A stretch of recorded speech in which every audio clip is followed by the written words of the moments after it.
বন্ধুগণ নমস্কার। Iran Iraq যুদ্ধে সবচেয়ে বেশি যদি ক্ষতিগ্রস্ত হয়ে থাকে এই আরব পেনিনসুলারে বা মধ্যপ্রাচ্যে বলে যায়, সেটা হচ্ছে ইউএই অর্থাৎ দুবাই। দেখা গেছে যে দুবাইয়ের ক্ষতিটা সবচেয়ে বেশি, কারণ দুবাইয়ের এই যুদ্ধের সাথে সরাসরি যুক্ত থাকার না থাকার সম্পর্ক থাকলেও কিন্তু তাদের যে নিরাপত্তা হুমকি এবং অর্থনৈতিক ব্যাঘাতের হুমকি সেটা খুব ভয়ানক হয়েছে আবুধাবি এবং দুবাই।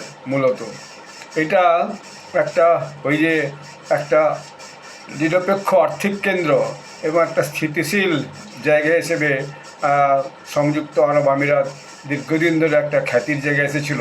সেই খ্যাতিটা কিন্তু এখন ভয়ানক চ্যালেঞ্জের মুখে পড়ে গেছে।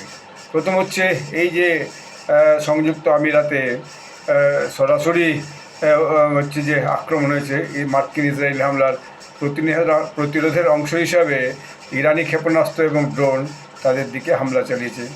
দুবাই সহ জলবহুল এলাকায় আটকানো ক্ষেপণাস্ত্রের ধ্বংসাবশেষ পড়েছে। ক্ষেপণাস্ত্রগুলোকে হয়তো ধ্বংস করে যাচ্ছে, কিন্তু তার তো যে টুকরো এবং যার যে ধ্বংসাবশেষ স্ল্যাগ সেগুলো পড়েছে এবং বিভিন্ন জায়গায় মানুষও মারা গেছে বলে শোনা যাচ্ছে।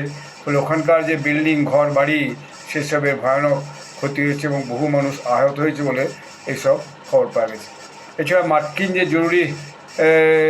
মার্কিন সরকার যে জরুরি কর্মী নয় এমন পরিবারগুলোকে সংযুক্ত আরব আমিরাত থেকে চলে যাওয়ার নির্দেশ দিয়েছে। যেমন গোল্ডম্যান স্যাচের মতো কিছু আর্থিক প্রতিষ্ঠান কর্মীদের অস্থায়ীভাবে স্থানান্তরের বিকল্প প্রস্তাব দিয়েছে যে আপনারা ওখান থেকে সরে যান।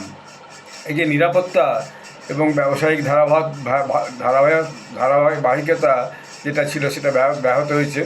দুবাই ইন্টারন্যাশনাল ফাইন্যান্স সেন্টার থেকে অনেক আন্তর্জাতিক কোম্পানিদের নিরাপত্তা এবং সম্ভাব্য কর্মীদের স্থানান্তরের ঝুঁকি রয়েছে। ফলে এই অঞ্চল থেকে যে মূলধন সেই মূলধন চলে যাওয়ার সম্ভাবনা কিন্তু তৈরি হয়েছে। এবং এই উপসাগরের আকাশসীমা বন্ধ থাকার জন্য এমিরেটস সহ যে সমস্ত বিমান সংস্থাগুলি মার্চের গোড়ার দিকে তাদের কাজ বন্ধ করে দিয়েছে, অর্থাৎ ফ্লাইট বন্ধ করেছে, তাতে একটি ভয়ানক ক্ষতি হয়েছে। এবং অর্থনীতির একটা প্রধান কেন্দ্র দুবাইয়ের ছিল, দুবাই আবুধাবি মানে ইউনাইটেড আমিরাটসের ছিল পর্যটন। এই পর্যটন ব্যবসা ভীষণভাবে ক্ষতি হয়েছে। হাজার হাজার হোটেল বুকিং বাতিল করা হয়েছে। এবং যে দুবাইয়ে যে নিরাপদ স্বর্গ বলে বলা হতো, যেখানে মূলধন ভীষণভাবে লোকে বিনিয়োগ করতো, ফ্ল্যাট কিনেছিল, থাকতো, সেই সমস্ত মূলধন এবং বিনিয়োগ কিন্তু ধীরে ধীরে দুবাই থেকে চলে যেতে পারে। এবং বিদেশি লোকজন যারা ওখানে ব্যবসা করার জন্য গেছিলো তারাও ওখান থেকে তাদের ব্যবসা আগামী দিনে শিফট করতে পারে। ধন্যবাদ।